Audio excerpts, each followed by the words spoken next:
আপনাদের এবং আমাদের মৌরি ম্যাজিক চ্যানেলে জানাই সবাইকে অনেক স্বাগত। আমার আমিষ খেতে যতটা ভালো লাগে নিরামিষ খেতেও কিন্তু ততটাই ভালো লাগে। আর নিরামিষের মধ্যে পনির তো একদম এক নম্বর। আজকে তাই জন্য বানিয়ে নেব নিরামিষ পনির তরকারি। চলুন তাহলে দেখা যাক কিভাবে চটজলদি এবং সহজ পদ্ধতিতে নিরামিষ পনির বানানো যায়। নিরামিষ পনির বানানোর জন্য আমরা এখানে কিউব করে পনির কেটে নিয়েছি এবং সেটাকে আমরা তেলে ভেজে নেব। পনির ভাজা হয়ে গেলে আমরা একটা পাত্রে সেগুলো তুলে সাইড করে দেব।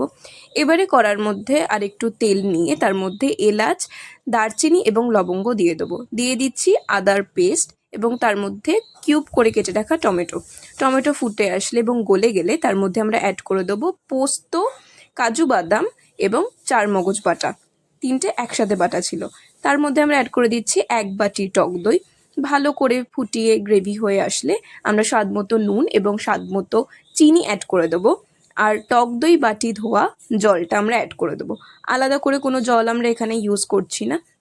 দিয়ে দিচ্ছি 1 চামচ গরম মশলা আর কাঁচা ক্যাপসিকামগুলো কিন্তু ভাজা ছিল না, কাঁচাই ছিল যাতে টেস্টটা পাওয়া যায়।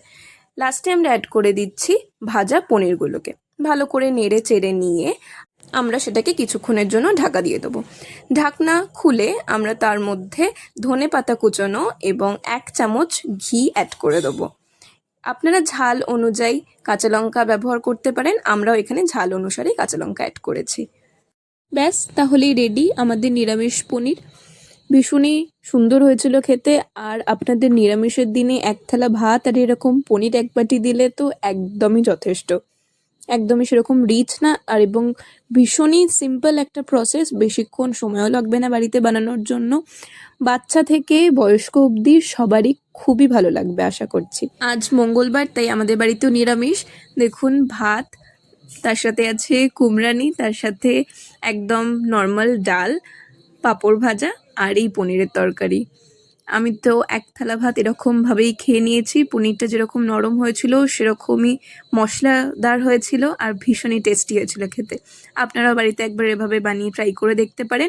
আর ট্রাই করে আমাকে কমেন্ট বক্সে জানাতে কিন্তু একদম ভুলবেন না। দেখা হচ্ছে পরের ভিডিওতে। ততক্ষণের জন্য ভিডিওটাকে লাইক এবং চ্যানেলটাকে সাবস্ক্রাইব করে আমাদের পাশে দাঁড়াতে কিন্তু একদম ভুলবেন না। আজকের জন্য আসি, দেখা হচ্ছে পরের ভিডিওতে।